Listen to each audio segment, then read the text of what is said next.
You remember me seeing first time? Okay. And he told me this guy's never going to make it. Went to Qatar. Yes. And you won the championship. Which opportunity, I couldn't turn it down. I broke I broke the bone in my hand in 2 parts. I'm holding it in one hand and I'm pointing at it with my other. Unfortunately, you got stuck there, you got banned. My mask was on the poster. I'm not making any money. It was a roller coaster of emotions because there were moments where it almost didn't happen. Those 7 years when you were away from wrestling, how was the feelings? I felt like I always did belong in professional wrestling. In 2022, you almost signed a contract with TNA. When I was saying, man, I'm really depressed about this. This really sucks. That spot is like, you can injure your back. I don't know how it felt. Everyone was like, how are you walking right now? Who have better opportunities or better success rate? That's a very tough question.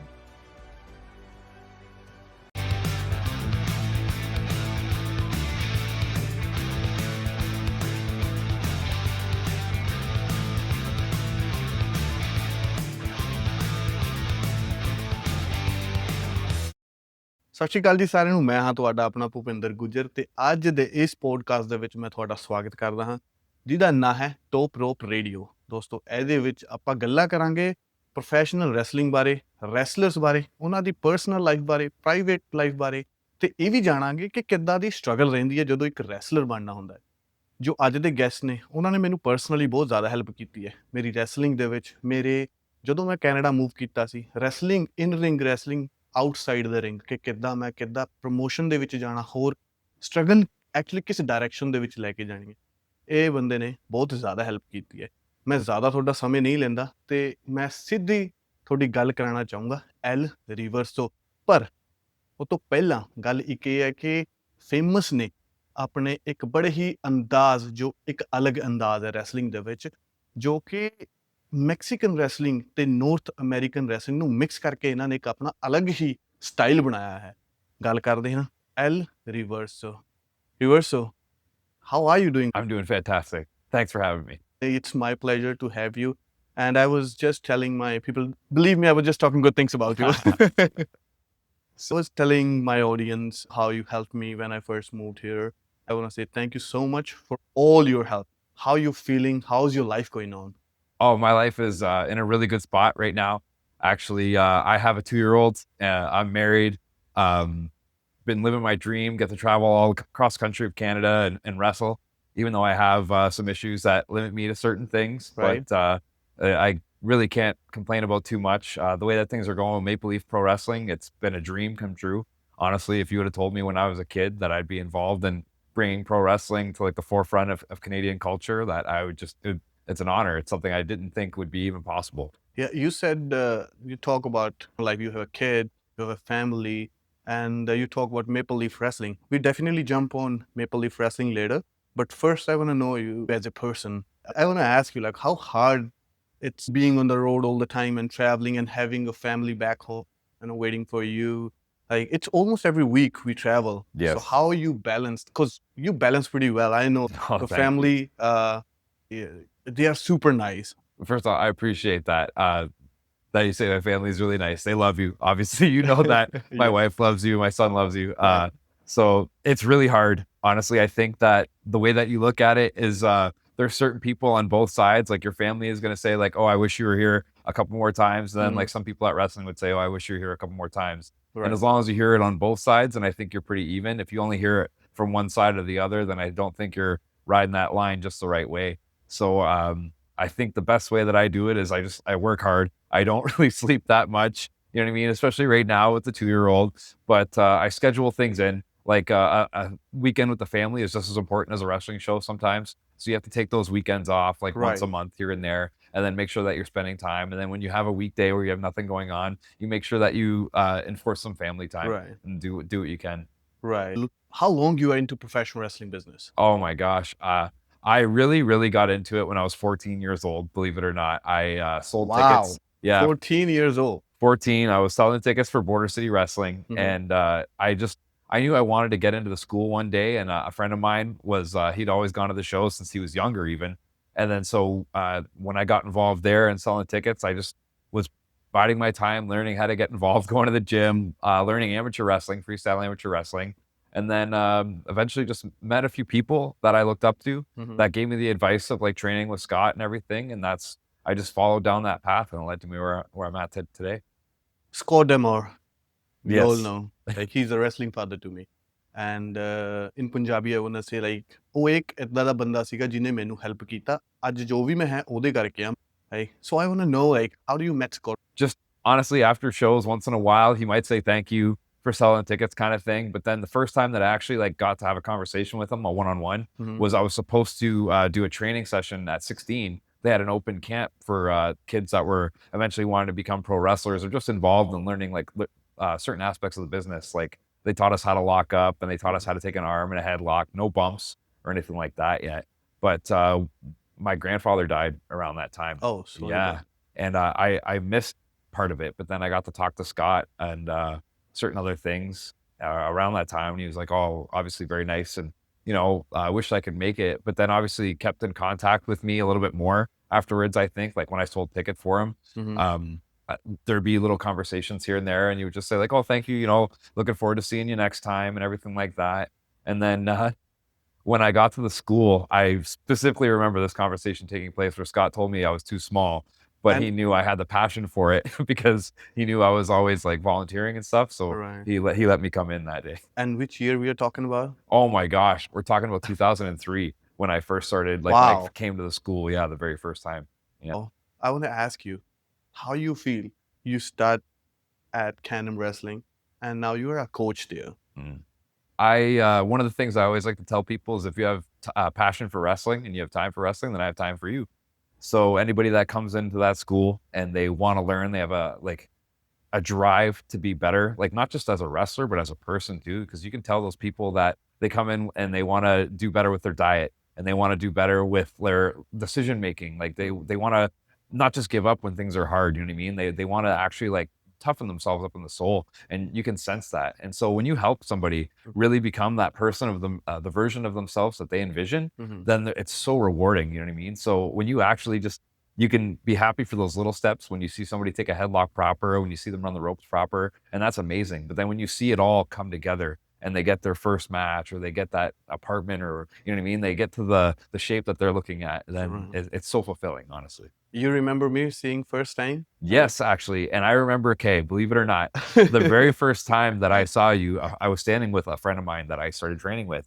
And he told me, this guy's never going to make it. And I said, you're wrong. And that guy is not here anymore and you are. Oh, I had no clue about that part. That's what I mean. I thought it'd be a great time to tell you for sure right here, right now, is I had such faith in you then, and to see you fulfill that faith now, it's amazing. It's a great experience. You helped me a lot, bro. Thank you. And thank you for that. Couple of months ago, you went to Qatar. Yes. And you won the championship, which happened on Maple Leaf Pro Wrestling. And that was your first overseas experience? Yes. That was honestly, I had issues that it made me, like it deterred me from wanting to look into going overseas or anything like that. But that opportunity, I couldn't turn it down. And when I had the opportunity to wrestle Classy Ali, who's just a tremendous opponent, actually was able to win the title here in Windsor because I had a fair fight against Classy Ali. But then in Qatar, he had his manager. So it wasn't as fair. And then especially when Big Mad came out. Damn, that's good. That's good.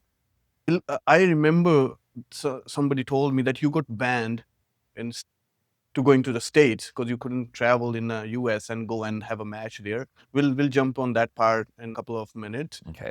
But first, tell me, like, how was the overall experience, like winning the match, the championship, Qatar championship here in Windsor, and then go to Qatar to defend your championship? How was your experience? Oh, it was honestly, it was a roller coaster of emotions because there were moments where it almost didn't happen.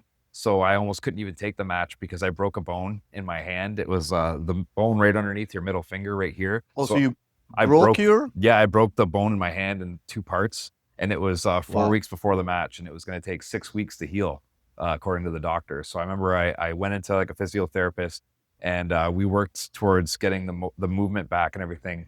And so right before the match, I got the okay. And he said, I want you to tape it up a certain way. So if you look in the picture where I'm holding the title, I'm holding it in one hand and I'm pointing at it with my other because I can't hold it in my right hand because my hand's still broken.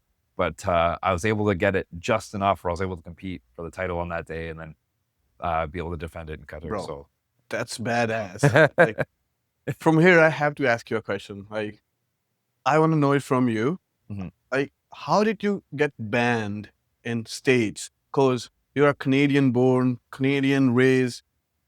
You trained here your whole life. I have seen so many Canadian wrestlers going and crossing the border, but unfortunately, you got stuck there. You got banned, and you couldn't travel for there for like 3 or 5 years, for a couple of years, right? Like, what Yes. exactly happened? Well, it's kind of a complicated situation.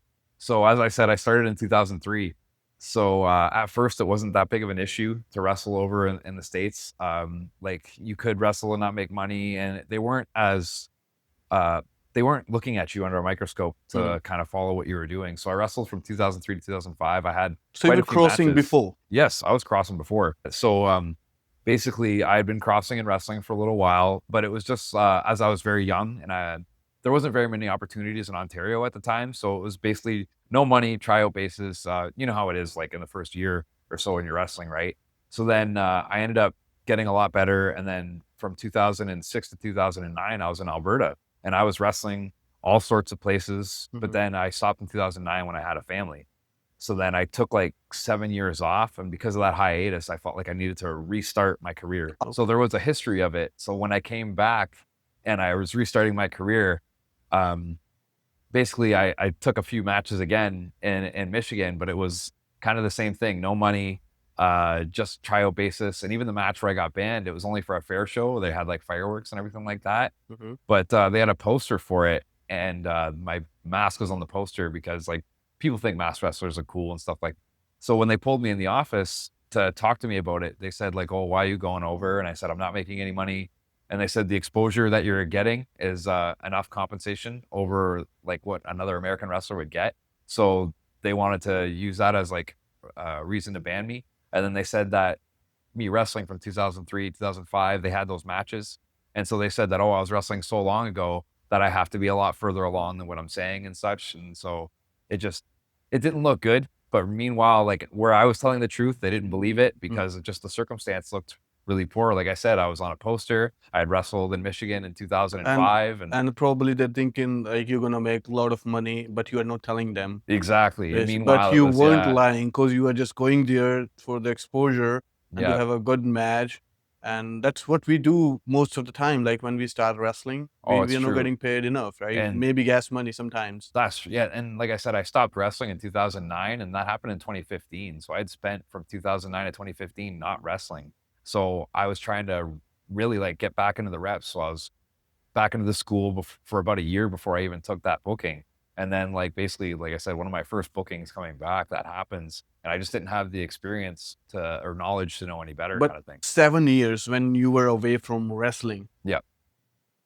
how do you feel? Like, have you ever wanted to come back, or you think you're done for the wrestling, or like, how was your how was the feelings? It was really hard to watch wrestling for those 7 years because I felt like I should have been uh, continuing to do it. I felt like I always did belong in professional wrestling. I always felt like there was people that I had started training with that were far surpassing me, and I was letting other people down and letting myself down by proxy. And so it was hard to watch or hard to like kind of like take in because I knew that like there was something wrong. And then when I came back to Windsor, so because like I had grandparents that were getting sick, so I moved from Alberta back to Windsor, and I knew it was the right thing to go back to the school, and yeah, that's where You don't feel yourself when you don't do what you like to do. exactly. You definitely, I did not feel myself. I was Because not. I remember I started my career as a bodybuilder, and I did it for a couple of years. But then there was a struggle, financial struggle. Then I was like, what? I wasn't sure what I want to do with my life, Mhm, so I quit bodybuilding, and then I was starting living a regular normal life. But then I was missing it so bad, missing training so bad. I was like I don't feel myself. Like mhm. I'm missing something in my life. To have a goal to drive for something, it like keeps you motivated and Right, moving. Yes. right. So it's like I didn't have that goal to reach for, so it just felt like And pointless in a sense. So I'm glad I was able to find my way back. I'm glad I was able to find the right people to help me get back. And yeah, I definitely feel, like I said, a lot better now. My life these days is really, really good. So can't complain about a thing. in 2022, you almost signed a contract with TNA, that time called Impact Wrestling. Yep. I remember we were training, we were ready, and we all were ready to go in. You had your documentations was going on, right? But Yeah, then there's the three of us. It was me, you, Aiden, and Prince. Aiden Yeah. Prince, Yeah. yeah. But then just cause of your ban, Yeah. it couldn't proceed. Yes. And I think honestly, I look back on it and I wonder if maybe that did happen for a reason, because I got to be home with my family and watch them grow. And I remember talking to Prince because he was on the same show, and I was saying, man, I'm really depressed about this. This really sucks. And then one of the fans came to the dinner with us, and he sat across from me and Prince, and he was saying to me, like, man, I wish I could do what you guys do. And I was like, what, like wrestle like on TV or whatever? He says, no, just travel the independence, going from town to town with my friends, having fun. And it really put things into perspective for me, how like I am living the dream regardless. Like Bro, I'm really happy. I remember your one reel got super viral. Bro, who came up with that spot? Like, that spot is like, you can injure your back. I don't know how it felt because you're the guy who took it. Who came up with the idea and how you were feeling after the match? Okay, so Bump. I came up with the idea for that, and that was to protect myself because the bump that I was supposed to take was going to be worse, actually. So they wanted me to take a bump. I wasn't really comfortable with it. It was going to be on cement, and Mhm. to tell you the truth, like it wasn't even going to make a noise. You said on cement? Yes. So there was no matting out No there? matting, no, and it Oh. wasn't going to make a noise. But because everyone saw it was cement, like they'd know, like, oh, that was hard or whatever. And I was like, I don't think it's going to get the reaction, especially the people that are sitting opposite of where that spot Right. was, right? So I said, I was like, oh, I can make it look dirty and not, you know what I mean? Like, one of my talents is the bumping, and I feel like I can, if you put a little keyhole, I can fall right through that keyhole. That's what I can do. So basically, I just went to that guy and I was like, you got to put me right here, or else you could hurt me. So he did tremendous job. I give it a ton of respect to Big Mad, who took care of me. We practiced the footwork and everything like that beforehand. Obviously, you can't really practice. You the can't fall. practice the fall. No way. So that was a one take, one go, and I got to give him a lot of respect because he did take care of me. It was one of those things where afterwards I took pictures with the fans afterwards. You know what I mean? Like I went and toured the city the next day, and then when I came back to Canada, everyone was like, "How are you walking right now?" Yeah, that was my first reaction. That was vicious movement. Let's talk about Maple Leaf Pro Wrestling, brother. Maple Leaf Pro Wrestling, Scott Demore, bring it back. And you are doing a tremendous job Thank you. as a Thank you. wrestler and backstage. I You're appreciate managing that. a lot of stuff. How's your experience working with MLP? Oh my gosh. It's one of the pride and joys of my life right now, besides my kids, obviously. But it makes me so happy. If it wasn't Scott that was doing it, because I love Scott. I look up to him, like you said, as a dad. So even if it wasn't Scott, I would be very motivated to do excellent work for this company, because one of the issues that I have with my band is exposure, is I can't get my name out there to the people that I want to, because I can't travel and I can't go overseas or anything like that. I was very deterred from it. So now with Maple Leaf Pro Wrestling, it's an avenue in which we can get exposure, and everybody's got eyes on this thing. It's such a big project that it really does make an impact on the wrestling world. So if we can keep moving that and generating that exposure, then we can see other people not have to deal with the same issues that I have. So that to me is so motivating. And that's one of the things that gets me driven when I think about Maple Leaf Pro Wrestling. But then again, when you look at Scott Demore is one of those guys that is the driving factor, and he's the one that's behind all this, then of course I want to, you know what I mean? I want to make my dad proud, and I want to make my kids, have a spot where they can go and work. I feel you, bro. Yeah. Like these are those moments which you're gonna remember your whole life. I remember the Toronto show when we went out, like thousands of people were sitting there, and I was like, "Oh, holy shit! Yeah. What I'm gonna do now makes me nervous." It's true. You almost don't have time to feel nervous out there. As soon as you break the curtain, you almost are like, okay, it's game time, and you gotta stick to the plan. And then the nerves hit you when you come back through the curtain. You're like, oh my gosh, I hope I did a good job. You know what I mean? Right. So it's tremendous, honestly.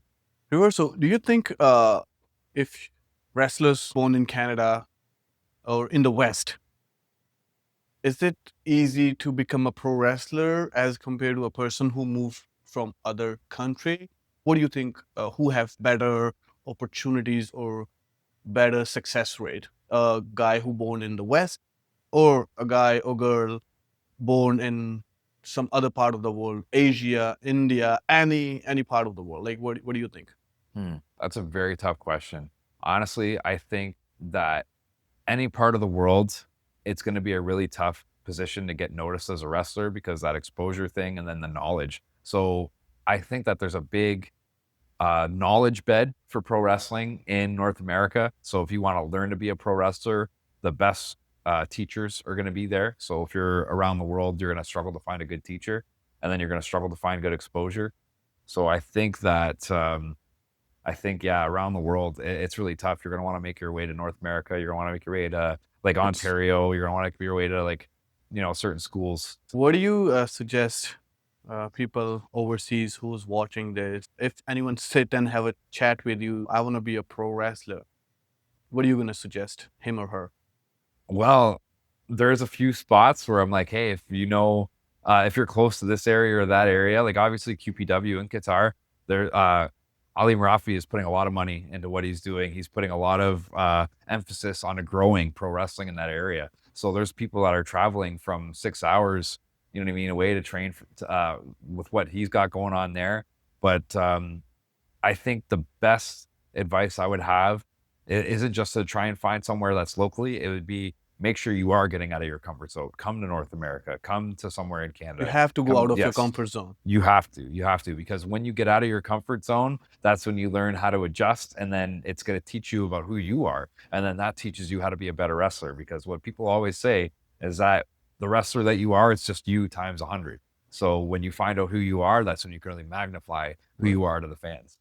Right. Yeah, it's you have to kind of find your own way. You have to, everybody is different. The struggle's gonna be different, and we can give the directions, Mhm. but whoever working hard, they're gonna find out the way. It's true. It's true. You can have a starting point and you can have a certain place that gets you your foot in the door. But then if you really, really want to get and make that jump, you have to break that comfort zone. Yeah. Two lines for the audience who's watching you, especially people from India. Mhm. Anything you want to say? Geez. I would definitely say have faith in Bhupinder Gujjar because he's about to do tremendous things and watch Maple Leaf Pro Wrestling because Resurrection is just a title. We are bringing everything back to life when it comes to pro wrestling in Canada. That was a great talking to you, Dan. Thank you so much for coming and joining me for this podcast and sharing your life experiences with us. Thank you for having me. I Thank you appreciate it. so much.